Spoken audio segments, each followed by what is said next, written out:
Salam.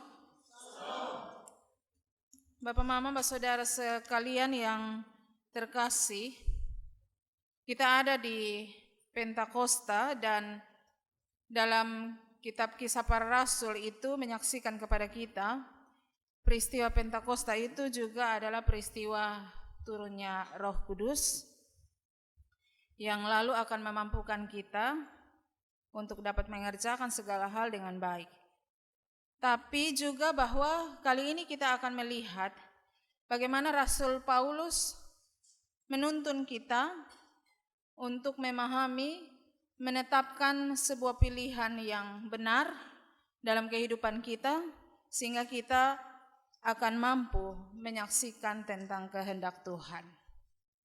Bapak, Mama, Saudara-saudari, kita lihat teks yang kita baca tadi.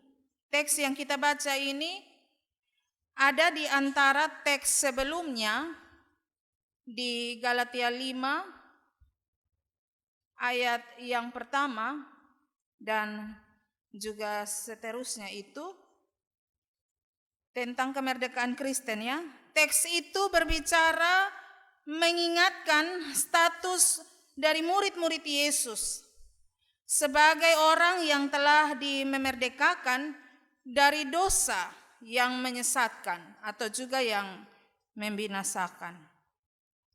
Tapi juga teks yang kita baca tadi ini terletak di antara bahkan juga sebelum teks sesudahnya di pasal yang ke-6, judulnya itu tentang saling membantu atau saling menopang, yang memerintah para murid agar mereka hidup dalam kasih persaudaraan yang sesungguhnya. Saling tolong menolong, saling menopang untuk hidup menurut perintah dan kehendak Tuhan. Pertanyaannya, kenapa teks yang kita baca ini ditempatkan di antara teks sebelumnya yang tadi kita lihat itu kemerdekaan Kristen dan juga teks sesudahnya itu tentang saling membantu atau saling menopang itu. Jadi ketiga perikop bacaan ini diatur letaknya demikian sebab bahwa baru saja murid-murid berjumpa dengan Yesus ketika Yesus bangkit dan menampakkan diri. Tapi ternyata Yesus kembali akan meninggalkan mereka lagi. Dan karena itu sebagai manusia yang terbatas tentunya, artinya sebagai murid-murid Yesus yang juga terbatas, kita coba membayangkan keadaan mereka saja. Bahwa tentunya mereka ada dalam keadaan gelisah dan juga takut. Sebab waktu itu jemaat di Galatia ini sedang menghadapi para pengacau yang memaksakan ajaran mereka. Sebuah ajaran yang sesat, bukan Injil yang sebenarnya yang diberitakan. Sebab itu para pengacau ini memaksakan tradisi pelaksanaan hukum Taurat termasuk sunat kepada kehidupan banyak jemaat. Tapi para pengacau ini tidak melakukan apa yang mereka ajarkan itu. Mereka ajar kepada orang lain supaya orang lain taat, tapi mereka juga tidak melakukannya. Galatia 6 ayatnya yang ke-13.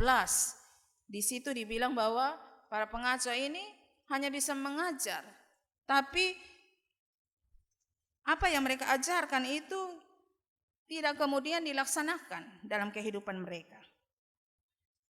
Jadi dengan demikian maka kita bisa memahami bahwa keadaan orang-orang yang memberi diri, percaya dan ikut Yesus ini memang ada dalam keadaan yang ya tadi saya bilang gelisah dan takut. Yesus baru muncul lagi, lalu Yesus mau jalan lagi. Kita kembali kepada keadaan jemaat di Galatia. Para pengaco-pengaco itu sebenarnya adalah orang-orang Yahudi yang memberi dirinya untuk juga percaya, belajar tentang Yesus dan percaya sehingga mereka menjadi orang Kristen. Tapi bahwa mereka sangat begitu berpegang teguh kepada adat istiadat orang-orang Yahudi. Sunat itu mereka terapkan dan mesti wajib dilakukan oleh semua orang. Sunat dan bahkan juga pelaksanaan hukum Taurat diterapkan sebagai satu-satunya sumber keselamatan bagi kehidupan banyak orang. Karena itu banyak orang diwajibkan untuk harus sunat. Kalau sunat baru bisa masuk surga. Kalau tidak sunat tidak bisa masuk surga. Dan karena itu pengajaran ini menyebabkan jemaat di Galatia terpecah menjadi dua kelompok. Kelompok pertama itu berpendapat bahwa orang Kristen yang percaya kepada Tuhan sebagai Mesias harus tetap yakin bahwa hukum Taurat dan sunat itu adalah syarat utama untuk mendapatkan keselamatan. Tapi juga ada kelompok kedua yang berpendapat bahwa hukum Taurat dan juga sunat bukan syarat, bukan satu-satunya syarat untuk masuk surga. Karena keselamatan itu adalah pemberian Tuhan. Karena itu orang-orang boleh saja bersunat, boleh saja taat melakukan adat istiadat Yahudi, tapi pelaksanaan sunat dan ketaatan kepada adat istiadat Yahudi tidaklah boleh dipaksakan. Karena itu Paulus mengingatkan secara panjang lebar tentang status murid-murid Yesus sebagai orang-orang yang telah dimerdekakan. Pasal 5 Galatia ayat 1. Jadi bahwa sebagai orang-orang yang telah dimerdekakan, mereka tidak bolehlah menyalahgunakan status mereka itu. Dan bahkan juga Rasul Paulus melanjutkan nasihatnya kepada jemaat di Galatia untuk hidup menurut keinginan roh dan bukan sebaliknya, bukan hidup menurut keinginan daging. Bapak, Mama, saudara-saudariku, Rasul Paulus menjelaskan, menjabarkan tentang beberapa keberuntungan kalau jemaat mau hidup menurut keinginan roh. Yang pertama itu bahwa mereka tidak akan hidup menurut keinginan daging. Memang bahwa dalam upaya untuk melakukan kebaikan selalu ada godaan yang membuat kita mengabaikan kebaikan itu, meninggalkan kebaikan itu dan melakukan hal yang jahat. Saya kasih contoh.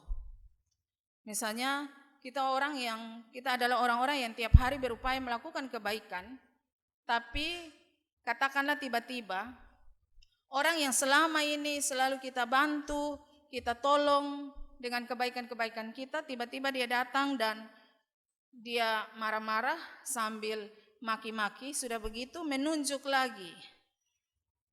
ke arah mata kita. Nah, kita yang berupaya melakukan kebaikan, kalau kita yang mengalami begini, ini kotong orang Kupang bilang kotu sentahan lah. Itu kebaikan-kebaikan yang mau kita lakukan itu sudah kita abaikan. Yang terjadi adalah mari kita adu fisik. Nanti baru habis itu baru kita lakukan hal yang baik. Rasul Paulus menjelaskan bahwa kalau kita mau hidup menurut keinginan roh, maka kita tidak akan mengikuti keinginan daging. Sebab bahwa kita akan dituntun untuk mengingat tentang kehendak Tuhan. Sehingga dengan begitu menolong kita untuk mengabaikan hal yang jahat dan melakukan hal yang benar. Yang kedua, Rasul Paulus bilang kalau kita mau hidup menurut keinginan roh, kita tidak akan hidup di bawah tuntutan adat istiadat Yahudi yang kemudian diberlakukan mengawal pelaksanaan hukum Taurat itu.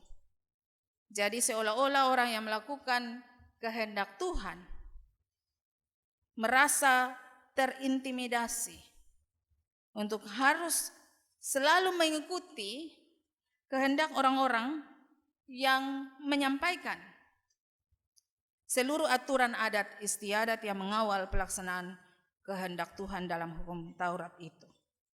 Dalam 2 Samuel pasal 11 disampaikan kepada kita kisah tentang Daud dan juga panglima perangnya Uria.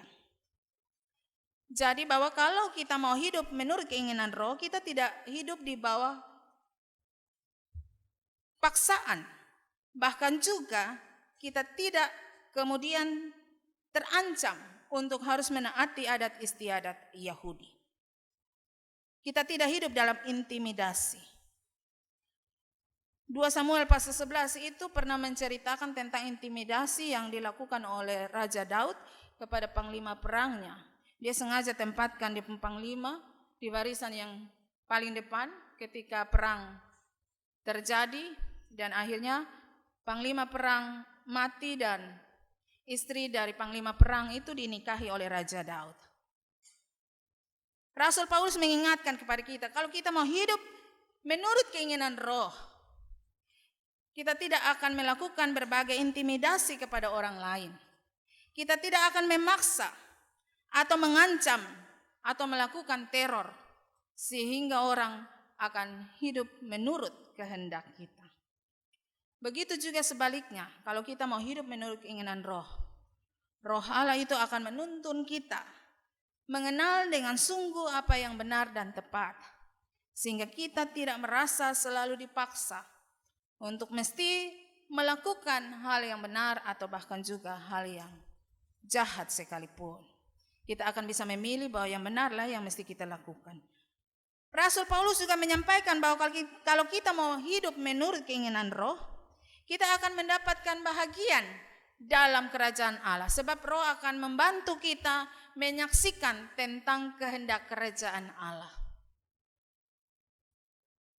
Roh Allah yang tercurah di peristiwa Pentakosta itu bukan hanya saja dapat memampukan orang-orang untuk berkata-kata dalam berbagai bahasa seperti yang disaksikan dalam Kisah Para Rasul pasal 2. Tapi juga roh itu akan memampukan kita bekerja dengan benar, bekerja dengan baik, seperti apa yang Tuhan inginkan.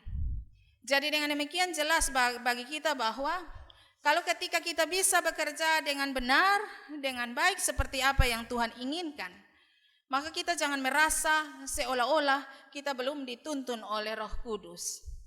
Lalu kita berdoa lagi, minta semoga kita dituntun oleh Roh Kudus agar kita bisa berkata-kata atau berbahasa dengan bahasa-bahasa lain seperti yang disaksikan dalam Kisah Para Rasul. Lalu yang keempat, kalau kita mau hidup menurut keinginan roh, maka semua itu akan menyaksikan bahwa kita ini adalah milik dari Kristus Yesus. Orang-orang yang memberi dirinya ada dalam tuntunan Kristus Yesus akan mau memberi dirinya dikendalikan seutuhnya menurut apa yang menjadi kehendak Tuhan. Sampai di sini penjelasan ini menyaksikan bagi kita bahwa keinginan roh dan juga keinginan daging adalah dua hal yang benar saling bertentangan dalam kehidupan kita. Dalam diri kita manusia sudah ada dosa yang melekat kuat yang selalu kemudian membuat kita mengalami kemungkinan terjatuh dalam dosa. Tapi oleh pengorbanan Yesus Kristus kita ditolong untuk keluar dari keinginan daging. Karena itu mari upayakan untuk hidup menurut keinginan roh Allah. Janganlah kemudian kita menganggap keinginan daging dan keinginan roh itu beda-beda tipis. Sama-sama keinginan tapi hanya beda di depan daging dan roh. Jadi karena anggapan begitu, kita pikir ya sudah, sesekali 50-50 lah, 50 untuk melakukan keinginan daging, yang 50-nya untuk melakukan keinginan roh. Saudaraku, keinginan daging dan keinginan roh adalah dua hal yang bertentangan. Sebab itu kita mesti ada dalam pilihan untuk melakukan keinginan roh. Dan tidak ada tawar-menawar untuk boleh melakukan keinginan daging. Tidak. Sebab Rasul Paulus tadi menegaskan bahwa kita ini adalah milik Kristus Yesus. Sebagai yang dicipta, kita tidak bisa memisahkan diri dari pencipta kita. Betapapun kita mengupayakan untuk lari dari hadapan Tuhan dan tidak mengindahkan kehendak Tuhan, tapi kita tidak pernah bisa memisahkan diri kita dari pencipta kita. Karena itu, maka yang paling penting untuk kita lakukan adalah hidup menurut keinginan roh.